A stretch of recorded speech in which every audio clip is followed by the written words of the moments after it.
ये रियलिटी है कि अगर दो स्टूडेंट्स को दो पेपर दिए जाए ना और दोनों के जवाबात बिल्कुल ठीक है, लेकिन एक की हैंडराइटिंग बहुत ज्यादा अच्छी है और दूसरे की बहुत ज्यादा गलती है, तो दोनों के मार्क्स में कम से कम 30 से 40 नंबर का फर्क पड़ेगा। मार्क्स लेने के लिए सिर्फ ज्यादा पढ़ना और इंटेलिजेंट होना ही काफी नहीं, उसके लिए आपको अच्छी हैंडराइटिंग की भी बहुत ज्यादा जरूरत है। आप ईमानदारी से बताना, आपने यूट्यूब पे बहुत सारी वीडियोस देखी होगी हाउ टू इंप्रूव हैंडराइटिंग, और बहुत सारी टेक्निक्स आपने वहां से देखी होगी, आपने उन पे काम भी किया होगा, लेकिन उन्होंने आप पे वर्क नहीं किया होगा और वो कर भी नहीं सकती। पता है क्यों?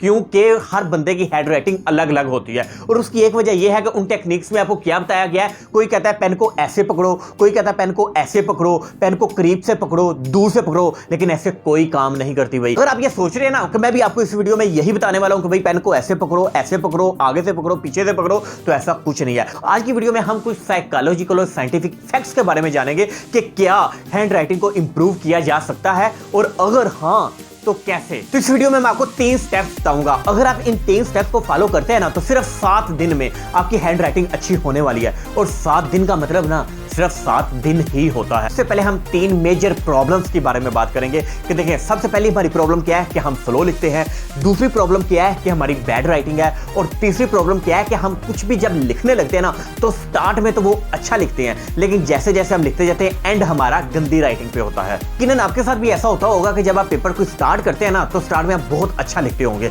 लेकिन एंड पे जैसे जैसे पेपर गुजरता जाता है एंड पे आपकी राइटिंग गंदी होना शुरू हो जाती है। ईमानदारी से बताइएगा अगर आपके साथ ऐसा होता है ना तो कमेंट्स में जरूर बताएं कौन से सिंपल से 3 स्टेप्स हैं। अगर आप इनको फॉलो करते हैं ना मुसलसल 7 दिन, तो 7 दिन तक आपकी हैंडराइटिंग बहुत अच्छी होने वाली है। नंबर 1 पे है वार्म अप एक्सरसाइज। दोस्तों जब कभी भी आप पेपर लिखने लगे हो ना या कुछ भी आपने लिखना हो तो उससे 30 सेकंड, सिर्फ 30 सेकंड पहले आपने ये एक्सरसाइज करनी है। और वो वार्म अप एक्सरसाइज कौन सी है? देखिए आपने कोई भी आपने पेपर रफ सा लेना है और सिर्फ 30 सेकंड पहले आपने ये काम करना है। ये सिर्फ 3 एक्सरसाइज है। ये देखिए ये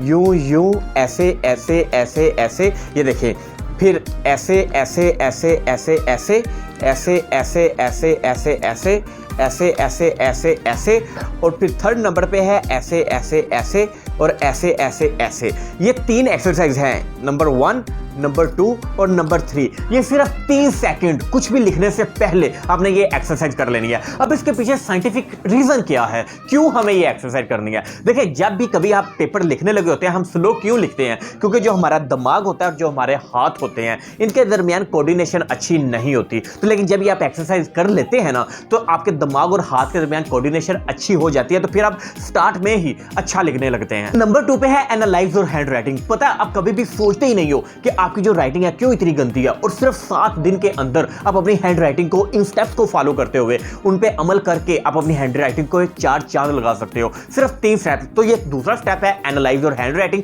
इसमें आज से ही आप अपनी हैंडराइटिंग को एनालाइज करेंगे। कैसे? 3 चीजें आपको बताऊंगा कि कौन कौन सी आप गलतियां कर लेते हैं, बस उन्हें सुधार लें। ये गलतियां बताऊंगा और 3 ही उनके फिर सोल्यूशन बताऊंगा। तो चलिए नंबर 1 पे बात कर लेते हैं, गैप बिटवीन वर्ड्स। जब भी आप हैंडराइटिंग लिखते हैं ना, ये देखें मैं आपको बताता हूं, ये देखें जब भी आप लिखते हैं तो ये देखें मैंने लिखा कि माय नेम इज फैसल, तो यहां पे देखिएगा जो इसका गैप मैंने डाला है वो ज्यादा है, यहां पे देखिएगा कम है, और यहां पे देखिएगा इज फैसल के दरमियान बहुत ज्यादा है। तो जो ये वाला इफेक्ट है ना, ये आपकी हैंडराइटिंग में बहुत ज्यादा असर पड़ता है। अब इसका मैं आपको सोल्यूशन भी बताने वाला हूं। पहले बात कर लेते हैं सेकंड के बारे में। सेकंड है बिग और स्मॉल वर्ड्स। इसमें आप क्या करते हो, कोई देखो या तो आप बहुत ज्यादा छोटा लिखते हो, ठीक है, जो कि बिल्कुल ही किचर मिचर समझ ही नहीं आता, या फिर आप बहुत ज्यादा बड़ा, आपने बहुत ज्यादा स्टूडेंट्स देखे होंगे या मे भी आप भी उनमें से एक होंगे जो बहुत ज्यादा बड़ा बड़ा करके लिखते हैं, तो एक आपकी ये भी प्रॉब्लम है। 3rd नंबर पे है टिल्टेड वर्ड। आप जो अल्फाज है ना, ये देखें, ये मैंने लिखा माय नेम इज फैसल। अब इसको अगर मैं एरो बनाऊं तो ये देखें, ये ऊपर की तरफ ये स्लोप बनी हुई है, ये देखें, ये बिल्कुल इस तरह आना चाहिए था सीधा, लेकिन ये मेरे जो वर्ड्स हैं ये ऊपर की तरफ जा रहे हैं। तो ये जो 3 प्रॉब्लम्स हैं, हम इनका कैसे सोल्यूशन निकाल सकते हैं? अगर हम इन पे ही काबू डालें ना और एनालाइज करें इन्हीं 3 चीजों पे, तो हम अपने 7 दिन में अपनी हैंडराइटिंग को बेहतर कर सकते हैं। तो चलिए अब इन तीनों चीजों का सोल्यूशन जान लेते हैं। नंबर 1 पे मैंने बात की कि गैप बिटवीन वर्ड्स, ठीक है, तो इसका हल क्या है, आप कैसे इसको एनालाइज कर सकते हो? देखो हमने जब भी लिखना है ना तो इसका नंबर 1 पे इसका जो सोल्यूशन है कि स्लो राइट, ठीक है। जब भी आपने लिखना है ना, आपने बिल्कुल स्लो लिखना है। जब आप आहिस्ता आहिस्ता लिखेंगे ना तो हम साथ साथ एनालिसिस भी करते जाएंगे और आपको पता चलता जाएगा कि यार इनके दरमियान जो गैप है ना वो मैंने इक्वल रखना है। लेकिन जब आप बहुत तेज स्पीड से लिखते हैं तो इस तरह भी गैप में फर्क आ जाता है। सेकंड मैंने बताया था बिग और स्मॉल वर्ड्स, या तो आप बहुत छोटा छोटा लिखते हो या फिर आप बहुत बड़ा लिखते हो।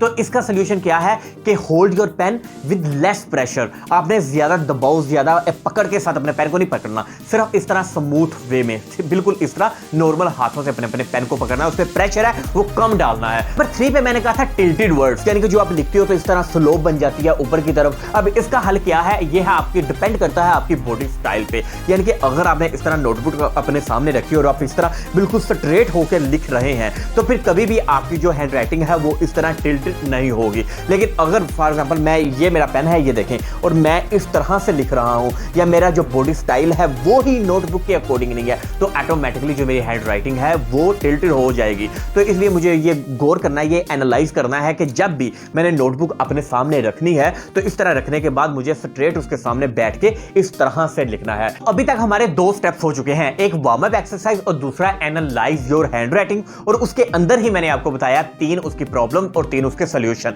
ये हमारे 2 हो गए। और थर्ड नंबर पे है इंप्रूव योर स्पीड, कि अब आप अपनी हैंड राइटिंग को इंप्रूव कैसे करेंगे। ठीक है, अच्छी तो होगी, बट अगर आप जल्दी जल्दी लिखना चाहते हैं, ये भी बहुत सारे लोगों के साथ प्रॉब्लम होती है कि अगर वो स्लो स्लो लिखते हैं तो उनकी हैंड राइटिंग अच्छी आती है, बट वो बहुत जल्दी जल्दी लिखते हैं तो उनकी जो हैंड राइटिंग है वो गंदी होना शुरू हो जाती है। तो अगर तो हमने इस अमल पे करके काम, तो अगर अपने हैंड राइटिंग तो ठीक कर ली, बट हम अपनी जो स्पीड है हम उसे इंप्रूव कैसे कर सकते हैं। तो उसका बेहतर जो तरीका है ना वो ये है कि जब भी आप कहीं हो ना, आप एयर राइटिंग किया करें। एयर राइटिंग मींस जब भी आप कहीं भी बैठे हो ना तो आप हवा में इस तरह, ये देखें, अब मेरा नाम फैसल है तो मैं लिखूंगा इस तरह फैसल।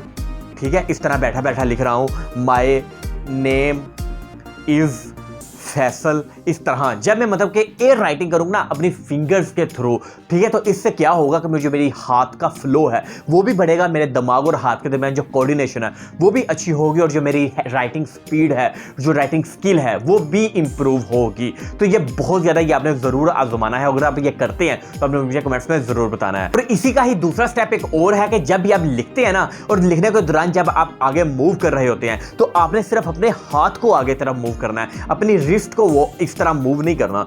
समटाइम लोग इस तरह लिखते हैं, फॉर एग्जांपल अगर मैं लिख रहा हूं माय नेम इज फैसल, तो ये देखें मेरा हाथ मूव कर रहा है। लेकिन कुछ लोग लिखते हैं कि इस तरह, ये देखें, ये अपनी जो हाथ है, जो रिस्ट है, इसके क्लॉकवाइज वो मूव करते हैं, जिसकी वजह से उसकी हैंड राइटिंग पे असर पड़ता है। ज़्यादा से ज़्यादा लोग तक शेयर करने का जरूर कहूँगा कि हो सकता है आपके एक शेयर से किसी का भला हो जाए। मिलते हैं ऐसी एक नई वीडियो में। अल्लाह हाफिज़।